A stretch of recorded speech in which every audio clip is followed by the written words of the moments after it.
Room থেকে বের হয়ে ছাদে নেওয়ার জন্য সিঁড়ির কাছে আসতে আয়াজ কোলে তুলে নিল রোদেলাকে। কানের কাছে মুখ নিয়ে ফিসফিস করে বলল, আজকে আমার আদরের বউ মাটিতে পা রাখবে না, বুকে করে নিয়ে যাব। রোদেলা লজ্জায় লাল নীল হয়ে গেল। আয়াজের দিকে না তাকিয়ে বলল, ছাড়ুন, কেউ দেখে ফেলবে। কেউ দেখবে না, আমার পাহাড় রয়েছে। রোদেলার গালে একটা চুমু এঁকে বলল আয়াজ। ছাদে উঠে রোদেলা দেখতে পেল বাসার ছাদটিকে সাজিয়ে ফেলেছে আয়াজ ছোট ছোট ফেরি লাইটস, রোদেলার প্রিয় ফুলবেলি এবং তার শৈশবের ছবি দিয়ে। প্রতিটা ছবির নিচে ছোট করে একটা করে নোট, যেখানে আয়াজ লিখেছে এই হাসিটাই অমলিন, কোথাও লিখেছে এই চোখে যেন থমকে গেছে আমাদের পৃথিবী ইত্যাদি। প্রতিটা পদক্ষেপ যেন আয়াজ বুঝাতে চাইছে যে রোদেলা শুধু একটি সংখ্যা পূর্ণ করেনি, বরং জীবনের এক নতুন অধ্যায় পা রেখেছে। ভালোবাসায়, নিরাপত্তায়, সম্মানে মোড়ানো এক যাত্রা। আরও একটা নোটে লেখা, আজ থেকে তুমি শুধু বয়সে বড় হলে না, আমার পাশে দাঁড়ানোর নতুন শক্তি অর্জন করলে। আমি চাই তুমি স্বপ্ন দেখো, পড়াশোনা করো, নিজেকে খুঁজে পাও। আমি হব শুধু ছায়া, তোমার পথ চলার বন্ধু, বাধা নয় আশ্রয়। চিরকুটগুলো ভাঁজ করে রোদেলা নিজের কাছে লুকিয়ে রাখলো, কাউকে দেখতে দিবে না, এগুলো শুধুই তার। অবশ্য তার কাছে দেখতে চাওয়ার মতো এখানে কেউ নেই, বাবা বা দাদা দাদি কেউ এগুলো দেখতে চাইবে না। এরপর পেল আরও একটি নোট, যেটিতে লেখা ছিল, 1 বছর বয়সে তুমি হাসতে শিখেছিলে, 5 বছরে প্রথম স্কুল, 12 বছরের প্রথম কবিতা, আজ 16। আমি চাই তুমি যেন প্রতিটি বয়সে নিজেকে খুঁজে পাও। এরপর টেবিলের কাছে এগিয়ে গেল, যেখানে একটি ভিন্ন ধরনের কেক দেখতে পেল। বোঝা যাচ্ছে কেকটি বাইরে থেকে অর্ডার করা না, কেউ খুব যত্ন করে তার জন্য বানিয়েছে। রোদেলা সরাসরি তাকালো আয়াজের দিকে। রোদেলা জানে সবকিছু আয়াজের প্ল্যান। আয়াজ মুগ্ধ হয়ে দেখছে তার পরীকে শিহাক। তারপরেও বলল, আজ যা যা করা হয়েছে সবকিছু আজ ও আয়ান মিলে করেছে, আমাকে একটু কন্ট্রিবিউট করতে দেয়নি, এমনকি তোমার দাদা দাদিকেও না, আমরা শুধু গেস্ট মাত্র। রোদেলা মুচকি মুচকি হেসে আয়াজের দিকে তাকালো, বলল, ধন্যবাদ। You are most welcome sweetie. Ayan এগিয়ে এসে একটা গিফট বক্স রোদেলার হাতে দিল, বলল, একটা সারপ্রাইজ পরে খুলবে, কেমন? আয়ানকে ধন্যবাদ বলে জড়িয়ে ধরল রোদেলা। আয়ানও ওকে জড়িয়ে ধরল। আমি এত এক্সপেন্সিভ, এত ইউনিক, এত সুন্দর সুন্দর গিফট দিলাম, কই আমাকে তো এত সুন্দর করে জড়িয়ে ধরলে না। মনে মনে কথাগুলো রোদেলাকে উদ্দেশ্য করে বলল আয়াজ।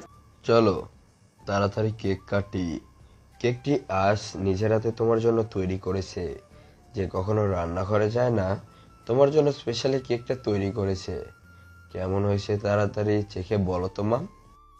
শিহাবের কথা শুনে রোদেলা মুচকি হাসলো। কেক কাটবে তার আগে আয়ান বলে উঠল, দাঁড়াও দাঁড়াও, এখন পর্যন্ত সব থেকে গুরুত্বপূর্ণ উপহারটি বাকি রয়ে গেছে। রোদেলা সরু চোখে আয়ানের দিকে তাকিয়ে ভ্রু নাড়িয়ে জিজ্ঞাসা করলো, কি? ওয়েট, দিচ্ছে। বলে একটা চাবি রিং রোদেলার হাতে তুলে দিল। ইশারায় দেখালো পাপা দিয়েছে। রোদেলা খুশিতে ওয়াও বলে আয়ানকে জড়িয়ে ধরল। দাঁড়াও, আজকে কি আমাকে মেরে ফেলবে? গিফট তো আমি দিইনি, পাপা দিয়েছে। ধরতে হয় পাপাকে, ধরো। আয়াজ চোখ রাঙিয়ে তাকালো আয়ানের দিকে। কোথায় কি বলতে হবে ছেলেটা বুঝে না। রোদেলা কিছু না বলে তাকালো আয়াজের দিকে। এত দামি এক্সপেন্সিভ গিফট কেন? অনেক কিছুই তো দিলি, আবার গাড়ির কি দরকার ছিল? আয়ান সাথে সাথে নিজের পকেট থেকে একটা গাড়ির চাবি বের করে দেখালো, বলল, পাপা আমাদের দুজনকেই দিয়েছে। রোদেলা যাবে অন্য স্কুলে, আমি যাব অন্য স্কুলে। দুজন ড্রাইভ করে দুজন ড্রাইভার দুজনকে দুই দিকে নিয়ে যাবে, এজন্যই। আয়াজ শিহাবের দিকে তাকিয়ে বলল, তুই আমি সারাদিন ব্যস্ত থাকি, রেগুলার টাইম মেনটেন করে ওদের স্কুলে নিয়ে যেতে পারে না, তাই আয়ানকেও ড্রাইভার নিয়ে যাবে।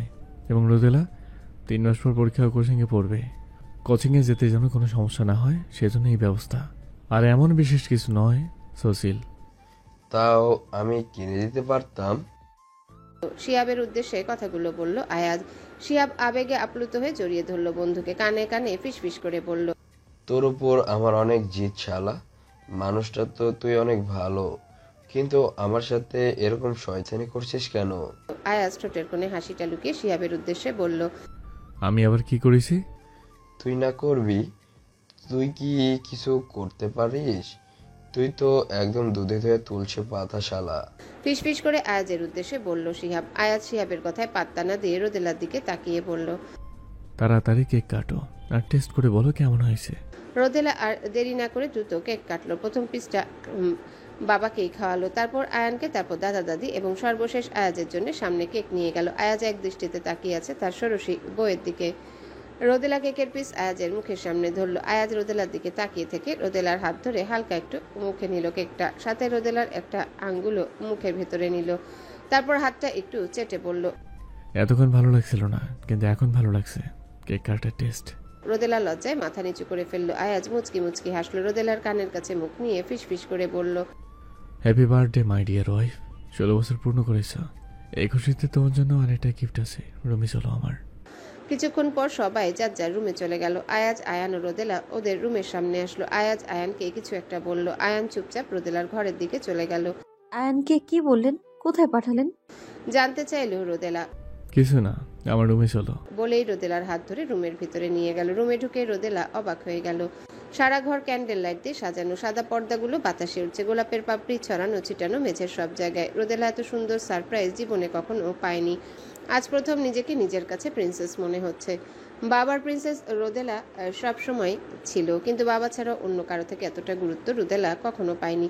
আজ যখন পাচ্ছে নিজেকে নিজের কাছে গুরুত্বপূর্ণ একজন মনে হচ্ছে। ঘাড় ঘুরিয়ে পেছনে তাকালো আয়াজের দিকে। আয়াজ দরজা লাগিয়ে রোদেলার দিকে তাকালো। Welcome to my world my lady. বলেই রোদেলার হাত ধরে একটানে রোদেলাকে নিজের বুকে জড়িয়ে ধরলো। রোদেলা কিছু বলল না, চুপটি করে পড়ে রইল আয়াজের বুকে। কিছুক্ষণ পর আয়াজ রোদেলার মুখ তুলে বলল, হ্যাপি বার্থডে মাই সোনা। 16 বছর পূর্ণ হলো তোমার। আর অনেক দূর যেতে হবে, অনেক পথ পাড়ি দিতে হবে। আমি সবসময় তোমার পাশে থাকবো, কখনো বন্ধু হয়ে, কখনো ছায়া হয়ে, কখনো অভিভাবক হয়ে, কখনো স্বামী হয়ে, কখনো প্রেমিক হয়ে, কখনো তোমার ছেলের বাবা হয়ে। কিন্তু আমাকে তুমি সব সময় সব রূপেই পাবে। কিছুক্ষণ থেমে আয়াজ আবারও বলল, আমি আমার জীবনের শেষ রক্তবিন্দু হলেও তোমাকে আয়নকে রক্ষা করব। দুজনকে সমানভাবে ভালোবাসবো। আমার জীবনে যা কিছুই আছে সবকিছু তোমাদের। একসময় আয়ন বড় হবে, ওর আলাদা একটা জীবন হবে, ওর সংসার হবে। আমার জন্য থাকবে শুধু তুমি। আমি তোমার হাত ধরে জীবনের শেষ মুহূর্ত পর্যন্ত কাটাতে চাই। তুমি কি থাকবে সারাটা জীবন আমার পাশে?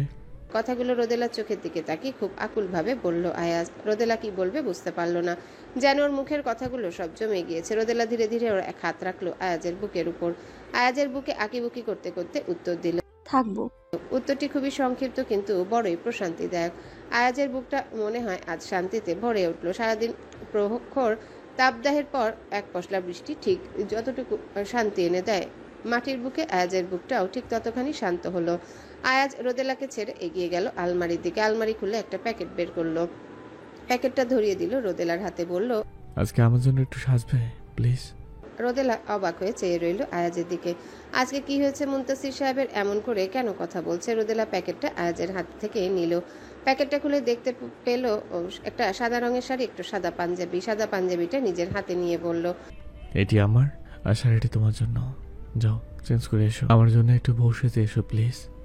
আজকে তোমার মুনতাসির সাহেব তার রোদেলাকে বউ সাজে দেখতে চায়। রোদেলার হাত ধরে চুমু খেতে খেতে বলল আয়াজ। নরম ক্যান্ডেল লাইটে গোটা ঘর যেন এক স্বপ্নিল জগতে রূপ নিয়েছে। সাদা পর্দা হালকা বাতাসে ধীরে ধীরে নড়ছে, যেন সঙ্গীতের তাল মেনে সেও নাচছে। পুরো ঘর জুড়ে ছড়িয়ে আছে এক অপার্থিব শান্তি, এক রোমান্টিক উষ্ণতা। আয়াজ রুমে পাঞ্জাবি চেক করে নিল। পাঞ্জাবির বোতাম লাগাতে লাগাতে চোখ পড়ল ওয়াশরুমে। দরজার দিকে হঠাৎ রোদেলা ডাক দিল। এই যে শুনছেন? আয়াজ থমকে গেল। ডাকটা মনে হয় সরাসরি গিয়ে কলিজায় লাগলো। এতদিন মুনতাসির সাহেব বলে ডেকে বারবার আহত করেছে আয়াজকে। এই যে শুনছেন বলে এখন ডাইরেক্ট মেরে ফেলতে চাচ্ছে মেয়েটা। আয়াজ ঘোর লাগা কণ্ঠে ছোট্ট করে জবাব দিল। কিছু বলবে? জানতে চাইলো আয়াজ। শাড়ির পেছনে সেফটি পিন লাগাতে পারছি না। কাপা কাপা কণ্ঠে বলল রোদেলা। আয়াজ বেখেয়ালি মনে বলে উঠল, লাগবে না, চলে এসো। কিন্তু আর কথা শেষ করতে পারলো না রোদেলা। তার আগে আয়াজ বলে উঠল, আমি তো, আর কেউ নেই, সমস্যা নেই, চলে এসো। রোদেলা ধীরে ধীরে ওয়াশরুমের দরজা খুলে বের হয়ে আসলো। আয়াজের চোখ দুটো যেন থমকে গেল। মনে হচ্ছে চোখের সামনে কোনো অপ্সরাকে দেখছে। সাদা শাড়িতে তার এক আন্ত অপ্সরা। আয়াজ এগিয়ে গিয়ে রোদেলার হাত ধরে রোদেলাকে রুমের ভিতরে নিয়ে আসলো। এসে আয়নার সামনে দাঁড় করিয়ে দুজনকে একসাথে দেখছে। হঠাৎ রোদেলার পেছনে গিয়ে রোদেলাকে পেছন থেকে জড়িয়ে ধরে কাঁধে চুমু খেলো আয়াজ। রোদেলা কেঁপে উঠল। ধীরে ধীরে লজ্জা নত চোখ দুটো তুলে আয়াজকে দেখলো চুম্বনরত অবস্থায়।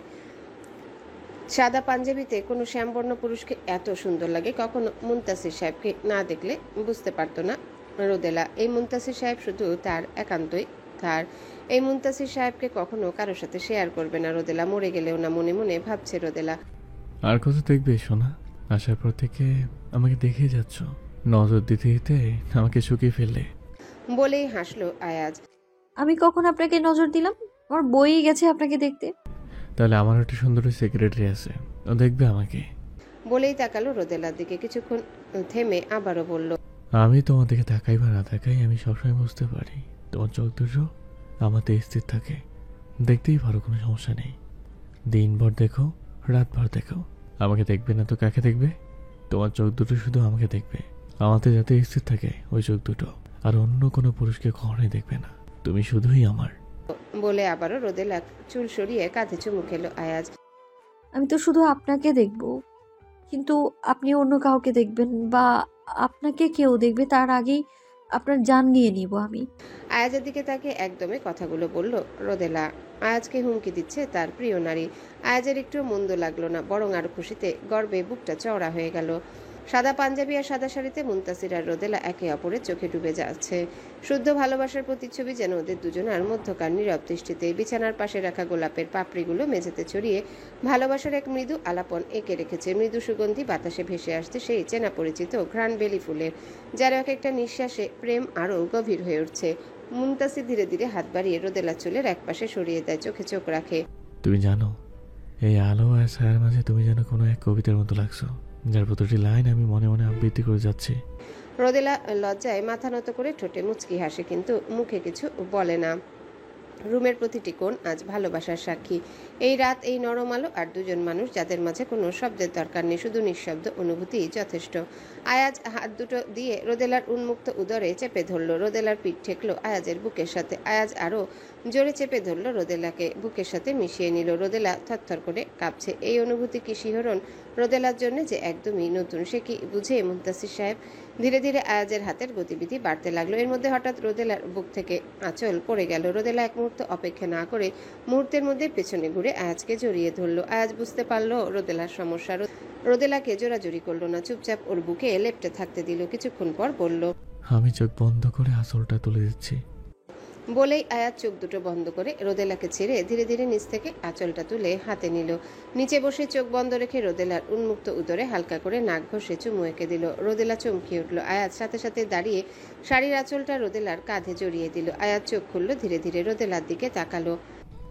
তুমি ছোট্ট, নিষ্পাপ, একটু অভিমানী, একটু চুপচাপ, কিন্তু এই ছোট্ট বুকটার মধ্যে যে বিশাল একটা জগৎ লুকিয়ে আছে সেটা আমি পড়তে পারি। আমি চাই না তুমি কখনো নিজেকে একা ভাবো।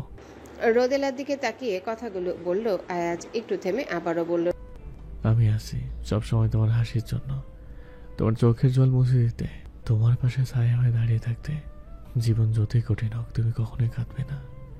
আমার হাতটা তোমার হাতেই থাকবে যতদিন আমি বাঁচি। রোদেলা এবার ধীরে ধীরে আয়াজের কাঁধে মাথা রাখে। মাত্র 16 বছর বয়স, তবু চোখে এক অদ্ভুত পরিণত ভালোবাসা।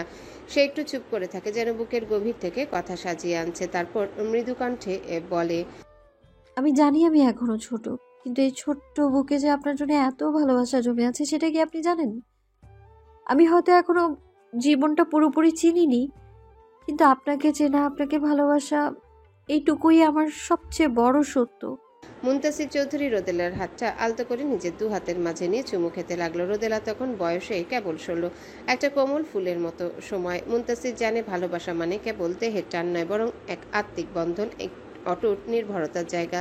সে নিজের দৃষ্টিকে নরম করে রোদেলার চোখে চোখ রেখে খুব শান্ত গলায় বলে, রোদ সোনা পাখি, তুমি আমার জীবনের সবচেয়ে দামি মানুষ। তুমি এখনো অনেক ছোট, পুরো দুনিয়াটা তোমার চোখে ধীরে ধীরে ধরা দিচ্ছে। আমি চাচ্ছি তুমি সময় নিয়ে বড় হও, প্রতিষ্ঠিত হও। আমি থাকবো তোমার ছায়া হয়ে, তোমার নিরাপত্তা হয়ে, তোমার প্রতিটি হাসির কারণ হয়ে। আয়াজ একটু থেমে বলে, তুমি যখন ক্লান্ত হবে আমি তোমার পাশে চুপচাপ বসে থাকবো। যখন কোনো কিছু না বুঝে ভয় পাবে আমি তোমার হাত ধরে বলবো, ভয় পেও না, আমি আছি। তোমার প্রতিটি রাত শান্তিময় হোক আমি বলে দোয়া করবো, বুকে আগলে রাখবো, আর প্রতিটি সকালে তোমার মুখে হাসি আসবো। মুনতাসিরের চোখ যেন এক নির্মল প্রশান্তিতে ঝলমল করে। আয়াজ বলল, আমি তোমাকে ভালোবাসবো না কোনো অধিকার নিয়ে, বরং এক বন্ধুর মতো, একজন অভিভাবকের মতো ভালোবেসে আগলে রাখবো। যতদিন না তুমি প্রাপ্তবয়স্ক হও আমি তোমার পাশে থাকবো, শুধু তোমাকে বোঝানোর জন্য, ভালোবাসার সুরক্ষা দিতে। তারপর যখন তুমি নিজে থেকে হাত বাড়িয়ে বলবে এখন আমি তৈরি, তখন আমি তোমাকে হৃদয়ে সবটুকু দিয়ে আপন করে নেব। আমার প্রতিটি নিঃশ্বাসে তুমি মিশে থাকবে। আমি সেদিনটির জন্য অধীর আগ্রহে অপেক্ষা করব, যেদিন আমার সোনারোদকে আমার নিজের করে নেব।